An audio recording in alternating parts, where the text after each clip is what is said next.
Yes! Salvador Dalí!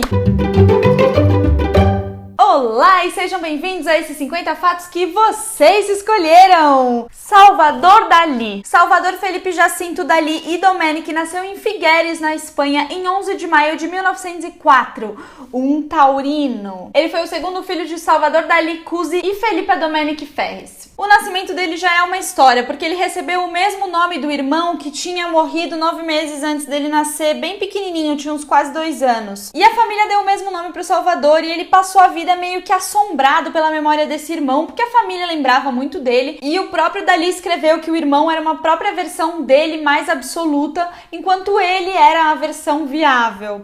Complexo e profundo isso. Ele teve uma irmã mais nova chamada Ana Maria. O Dalí ia muito mal na escola e ele repetiu a primeira série 4 vezes. Ainda na escola, ele e os amigos publicaram uma revista chamada Estúdio, em que ele contribuiu com desenhos, poemas e textos sobre diversos artistas que ele gostava, como Goya, Leonardo da Vinci, Velázquez e mais alguns. A primeira exposição do Dalí foi em 1919, aos 16 anos, ele expôs junto de outros 2 artistas no Teatro Municipal de Figueres, que hoje é o Teatro Museu Dalí. Logo nessa primeira exposição, o crítico do jornal local escreveu maravilhas sobre o Salvador Dalí e previu que ele seria um grande pintor. Para entender o Salvador Dalí, é essencial saber que ele foi um filho mimado e super protegido pela família. Eles eram uma família próspera, culta, burguesa e que incentivaram o trabalho dele desde cedo. Então ele pintava, desenhava, participava de concursos de arte. Os temas das primeiras pinturas eram a irmã, o pai e a avó. A mãe dele morreu quando ele tinha 17 anos, então não aparece muito. O Dalí era bastante próximo e amigo da Ana Maria, irmã dele. Eles acabaram se afastando quando ele se juntou aos surrealistas, conheceu a Gala e fez uma declaração X de que ele cuspia no retrato da mãe com prazer. A família ficou horrorizada e muito chateada com isso. A Ana Maria até escreveu um livro que chama Dalí visto por sua irmã. A família tinha uma casa em Cadaqués, onde eles costumavam passar o verão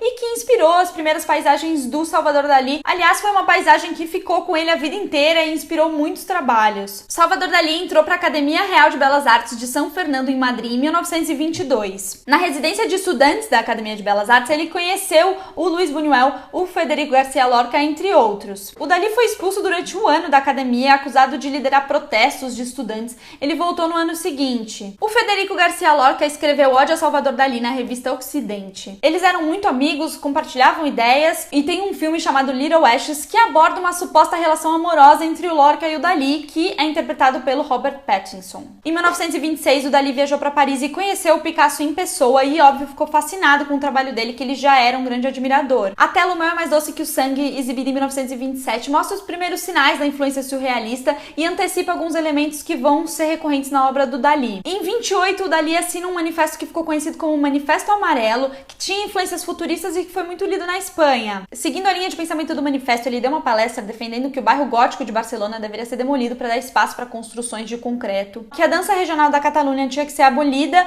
entre outras coisas. A tela Test sur l'herbe é a versão do Dalí para Déjeuner sur l'herbe, do Manet. Essa eu que achei curioso descobrir aqui no meio das minhas pesquisas sobre o Dalí, porque eu nunca tinha visto essa tela. Em 1929, André Breton escreveu o prólogo do catálogo de uma exposição do Dalí e considerou ele um membro do surrealismo. O Dalí considerava o Breton um novo pai e o surrealismo uma placenta nutritiva. Para ele, foi um segundo nascimento. E foi assim essa intensidade surrealista até que em 34 o Dalí declarou apoio, simpatia pelo Hitler e o André Breton não gostou nada. E para piorar, depois ele disse que a figura do quadro O Enigma de Guilherme Tell era inspirado no Lenin. Os surrealistas apoiavam os comunistas e eles ficaram muito bravos e quiseram expulsar o Dalí do grupo. E a relação do Breton com o Dalí ruiu, ele queria distância do Salvador Dalí das ideias dele e o Breton criou um anagrama Ávida Dólares a partir do nome do Salvador Dalí. O Dalí conheceu a Gala em 1929 quando ele foi para Paris. Ela era casada com Paul Éluard, mas num verão que o Dalí chamou todos os amigos para ir para Cadaqués e o casal também foi,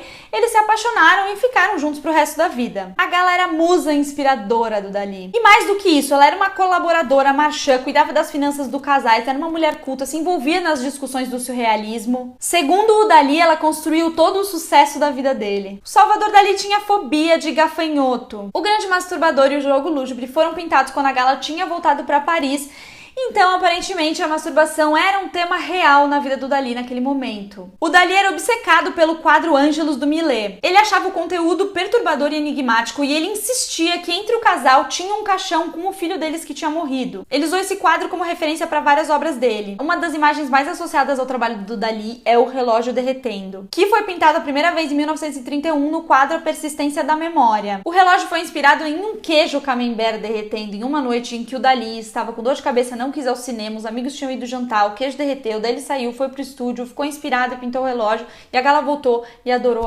achou o máximo, falou: isso aqui é memorável.